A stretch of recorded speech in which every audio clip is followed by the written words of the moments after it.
Anong mensahe ang kailangang marinig ng mga Taurus sa period na to? Pwedeng nangyayari na itong magiging reading natin or mangyayari pa lang. Kung hindi man para sa inyo itong magiging reading natin, di baka para sa someone na malapit sa inyo o sa someone na kakilala nyo mismo. Baka may lumabas na gender mamaya, gawin nyo na lang energy. Masculine at feminine energy. Pwede rin naman na huwag nyo nang pansinin ang gender. Hindi ko masasabi kung anong magiging reading, kung positive ba o negative. Depende sa kung anong pipick up kong energy. Walang masama kung papanorin ang Sun, Moon at Rising sign. Kasi bakalin man sa mga yan ay mag-resonate na sa sitwasyon nyo. Ito ang bida natin. Lalaki. Pwede rin namang babae kung extrovert siya. Pero tingin ko mas tatama to sa kakilala nyo. Pero kung tingin nyo, tumatama sa inyo yung clue na sasabihin ko mamaya, di baka para sa inyo.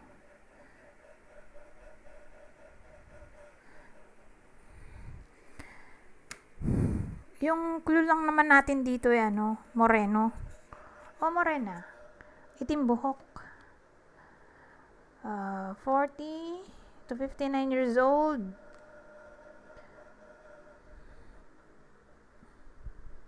Ayan, fun to be with, humorous, adventurous, expressive ng feelings, emotion,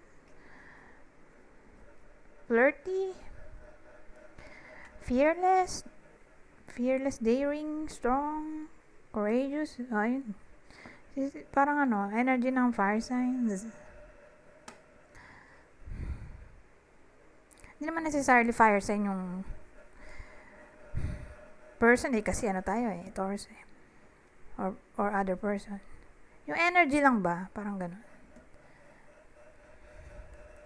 Anyways, four of cups, 5 ano ba to? Hierophant, 8 strength card. So, pwede magkakarugtong sila, pwede rin hindi. Tingnan natin. Parang gusto nang sumama rin ito. Oh.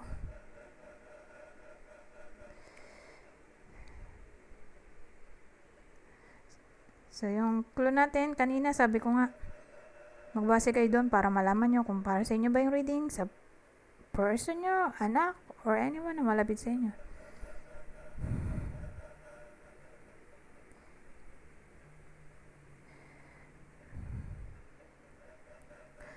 Ang dating dito, walang interest.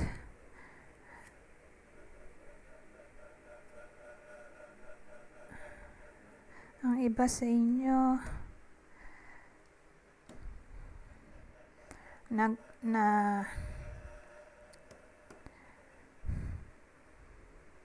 maging mapusok in a way na maging energetic, daring. Sa period na to,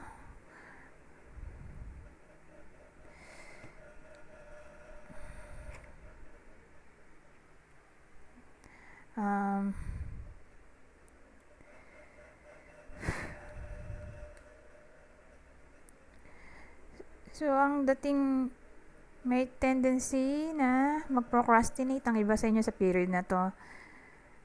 Kasi self-indulgence to parang walang interest. Ito naman, the beginning or pag-explore ng something new. Wala. 4 of cups to walang interest, bored. Walang energy.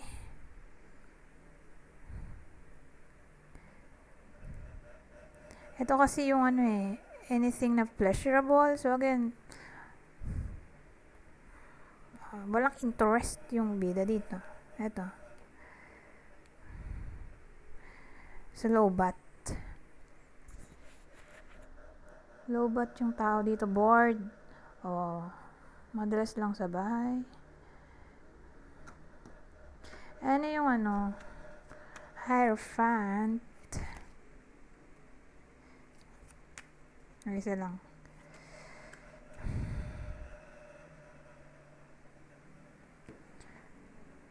Hierophant. Oh. Can clarify ng judgment.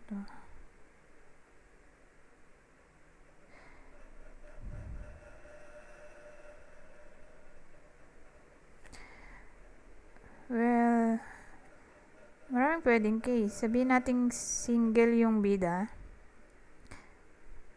I mean, di pa kasal. Pero in a relationship siya. Hindi nga lang kasal. So, single pa rin yun, di ba?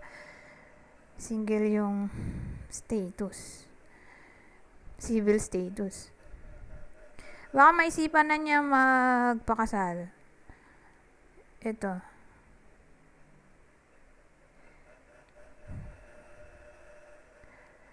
Or, kung single siya, all of a sudden, mapapaisip siya sa tinakbo ng buhay niya.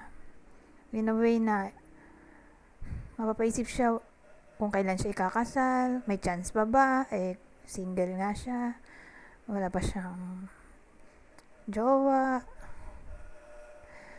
Kumbaga, iniisip na niya dito yung future, kung may chance ba na makapag-asawa, ganun dati. So, yung iba ay may engage sa period na to. Or, may isipan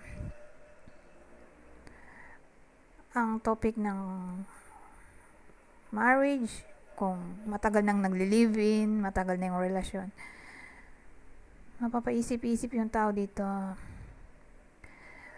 sa topic ng marriage.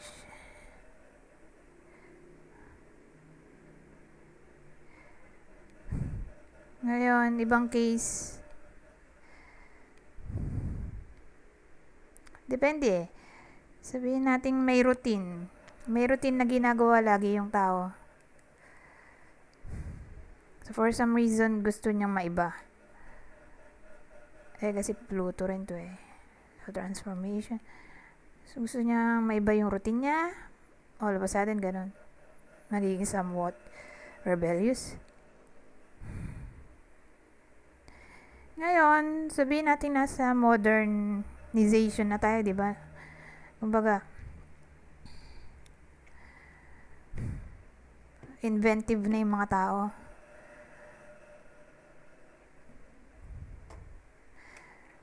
Kumbaga, may tao dito na all of a sudden biglang magre-reflect sa topic ng tradition. Kumbaga, mamumulat ang mata sa kinaganda ng tradition noong araw. Parang magbabalik tanaw siya na parang mas maganda pa dati, noong araw, kaysa sa ngayon. Parang magre-reflect yung tao dito. Na para bang gusto niyang balik-balikan yung nakaraan at gawin yung ginagawa dati sa present na tradisyon. Or may mga method na para bang gustong ibalik sa dati na method. Let's say yung way ng pag-cook, example lang, way ng pag-cook ng adobo, ayun ganun, gagamitan ng sinaunang panahong ingredients, example nga lang.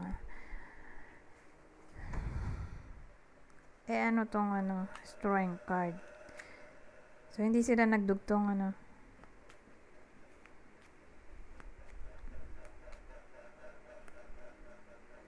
nakita ko na to kanina nung ginanito ko. Kaya lang sabi ko, sa isip ko, tawag ito, wala naman akong tanong So, ginanito ko. Ewan ko kung napansin niyo, ginanong ko. Kasi dito ako nakatingin nagkataon na napaganon. Nakita ko to. Tapos ito na naman siya. Baka may meaning talaga.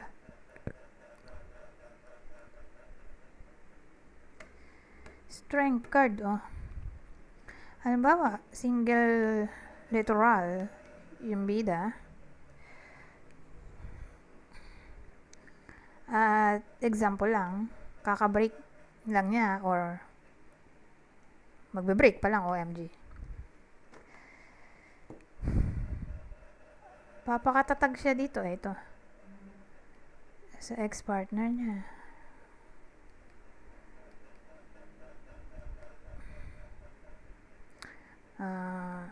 Nagtatry siya mag-move on. Itong bida.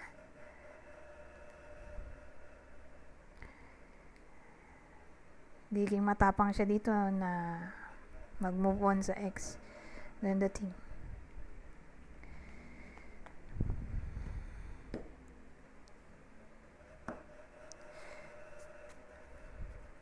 Ay, tapos na pala no. Ito yung bida natin Hindi natin ito i-clarify.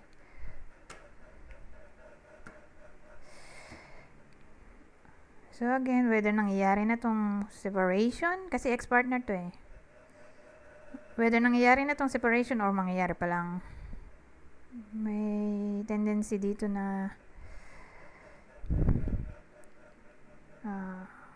itong bida ay magpakatatag. Ito yung possible ex-partner kung nangyayari ng separation.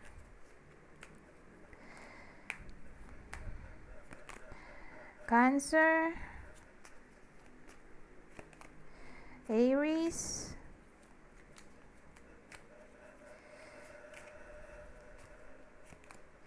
Scorpio. Ngayon, kung magbe-break pa lang, oh my God. Maglagay din tayo ng possible zodiac sign ng partner. Current partner. Magician ay Mercury. Gemini, Virgo.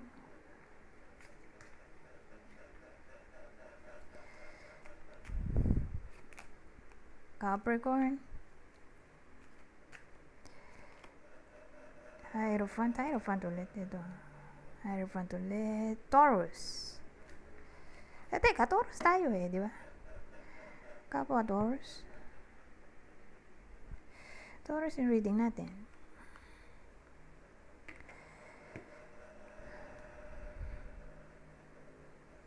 Ayun. Lagyan na rin natin ito.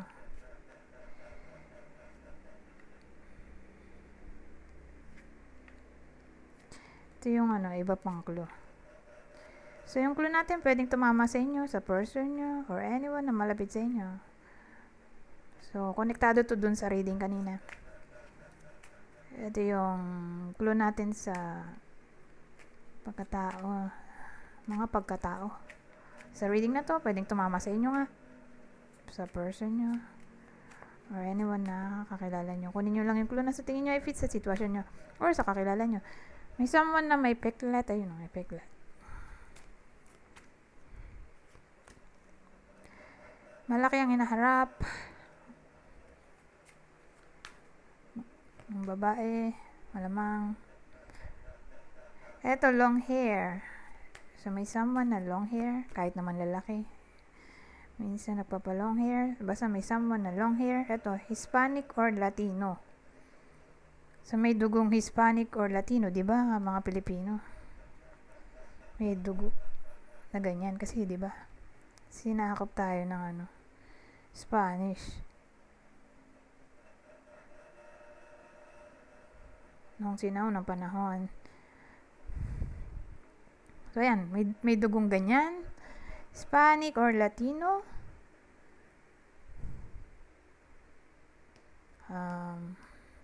Or foreigner siguro. Kung di ganyan, Hispanic, Latino. Di foreigner in general, yung person, yung current partner, or ex,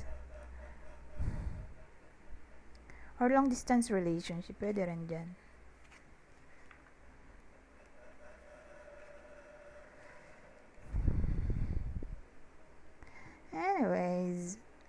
Dito naman tayo sa susunod. Pero wait lang. Ayusin ko lang.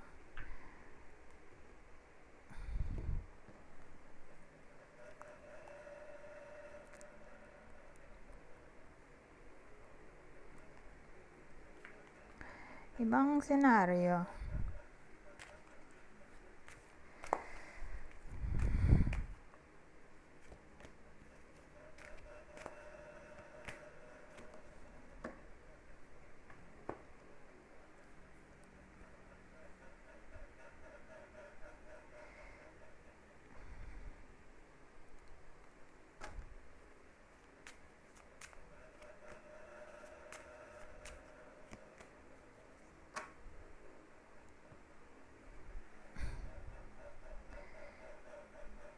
So, simulan na tayo na meron.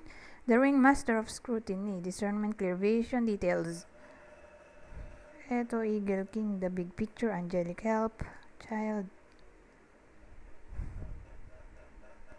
Saka Tree.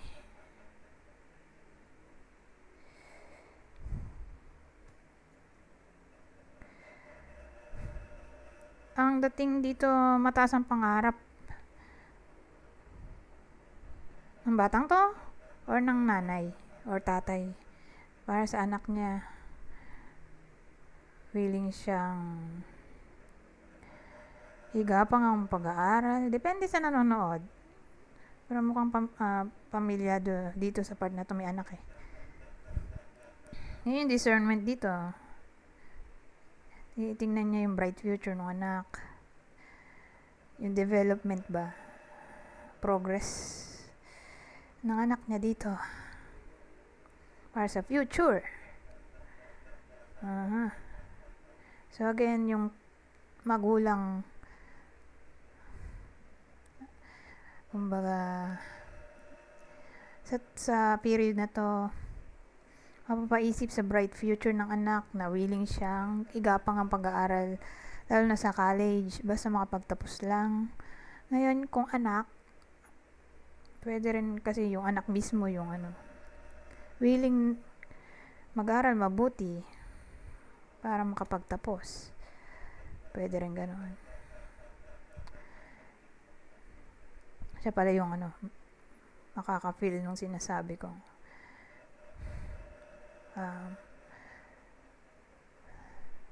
Tawag doon, desire na makapagtapos.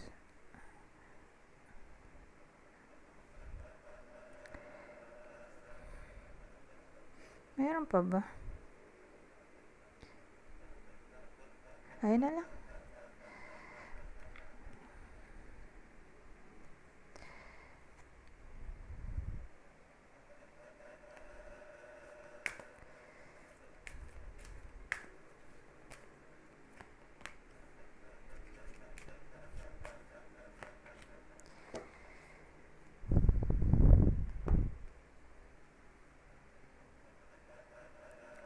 May dishonesty tayo.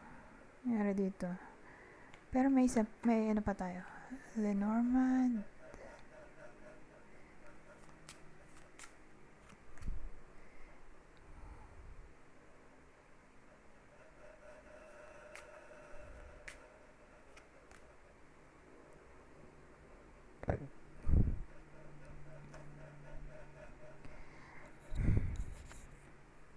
Well, ang dating dito, may chance na mapag-usapan ang topic ng meeting, reunion, gathering, occasion,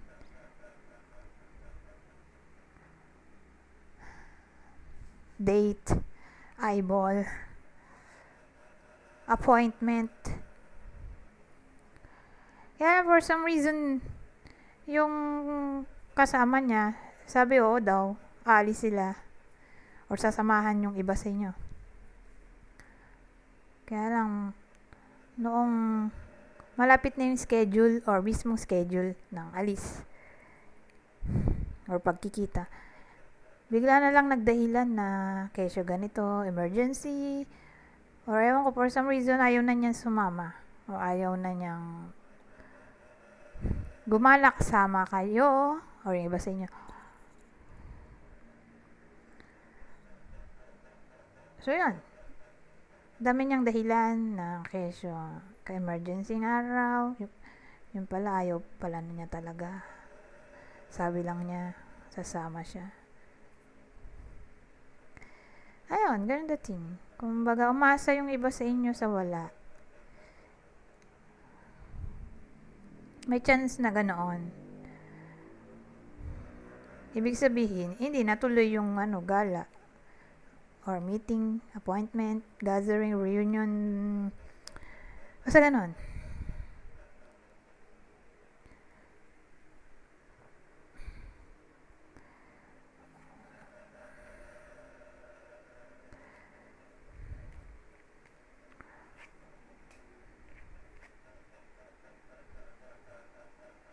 O baka kayo yun. Who knows? Pwede rin kasing vice versa eh. So kung hindi man ganun yung ma-experience nyo, eh baka kayo yun na maging ganoon sa someone na magyayaya sa inyo. Gumala.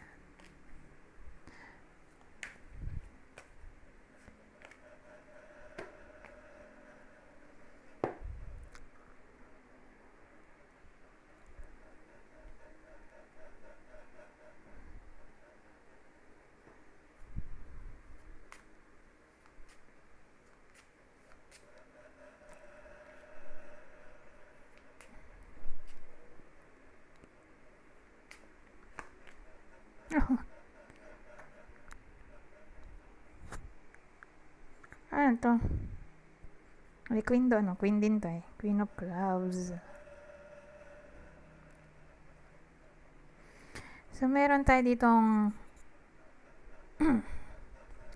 map maker of destiny, authentic purpose, inspiration, free will. Ito, lightning. Ito, snake.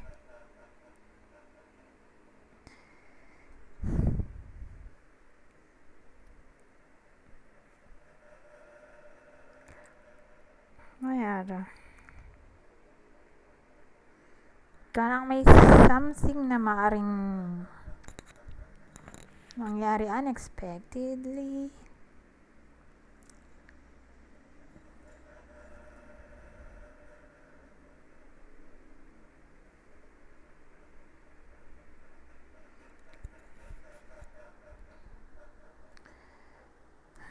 Naisip ko kung ano. More like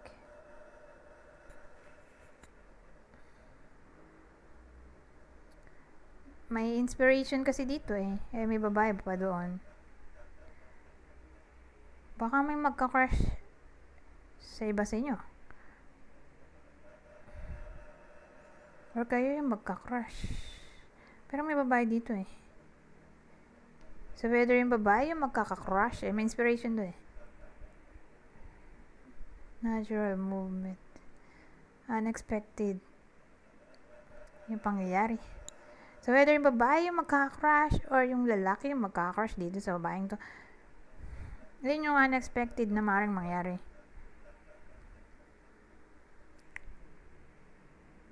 Although negative to, di ba?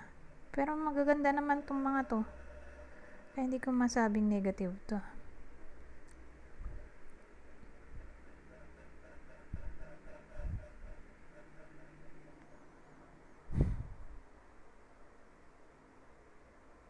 O, yun na lang. Lalo na siguro yung babae ay may salamin. O nasa, tama ba? 40 na. 40 pataas.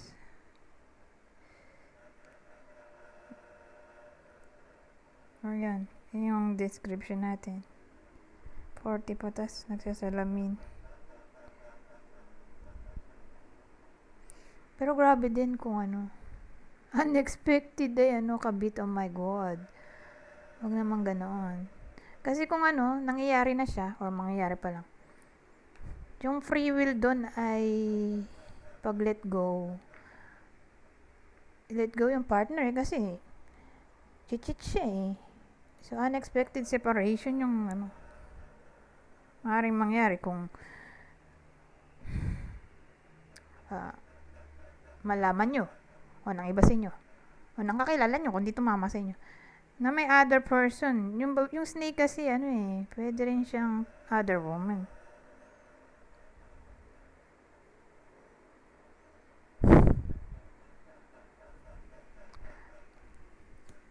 So, case to case basis.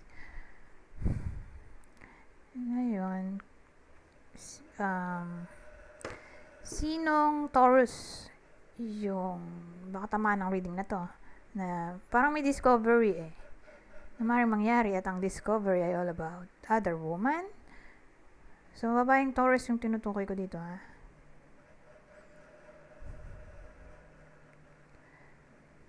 or baka nga na-discover na. So, whether nangyayari na or mangyayari pa lang. More like may separation na maaaring mangyari. Ito yung possible partner kung may other woman nga.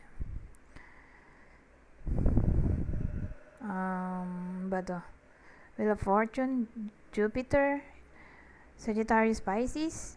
So, possible partner ng Taurus dito sa reading na to na sinasabi ko Page of Pentacles, Aces sa Earth sign, Taurus, Virgo, Capricorn. Kapwa nyo Taurus, yung partner, pwede rin. Ito, isa sa fire sign, Aries, Leo, Sagittarius. Lagay pa ba tayo nito? Sige. Simulan ko na kanina.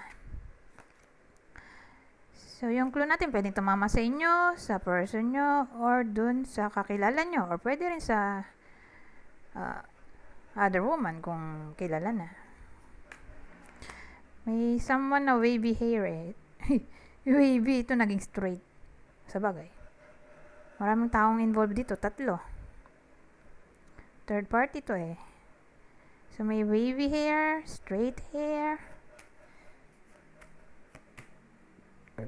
Isa naman, short hair, poor hair.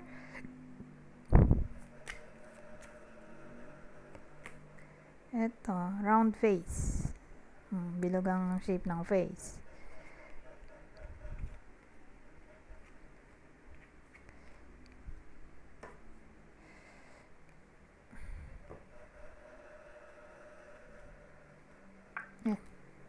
Ayun.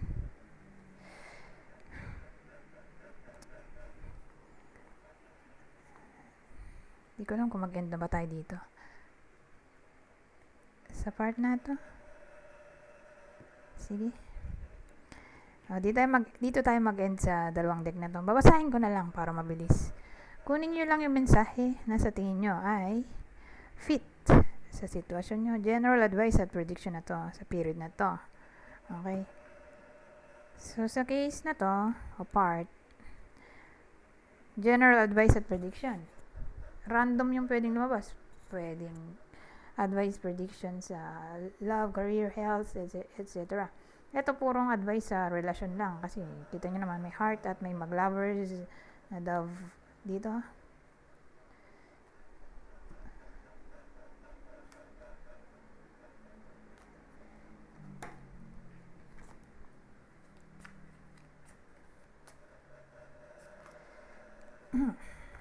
I-zoom ko na lang to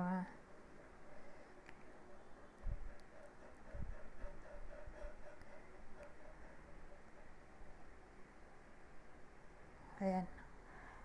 So, sabi dito, success lies ahead if you keep to the path.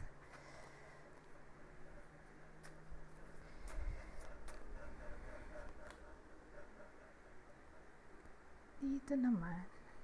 Everything you've planned for has worked out.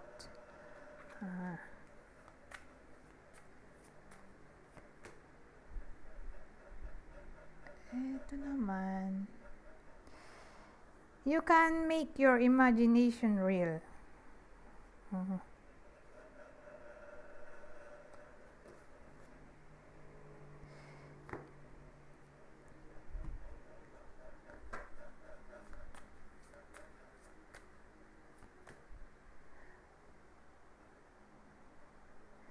Sabi naman dito, commitment is An important factor to achieve a successful relationship. So, ito yung advice sa period na to regarding sa relasyon. In general general advice. Para sa general ng mga tao, ang kalahatan pala. Ito, universe. The universe is guiding you to that special person. Allow everything to take its natural course. So, para to sa mga single.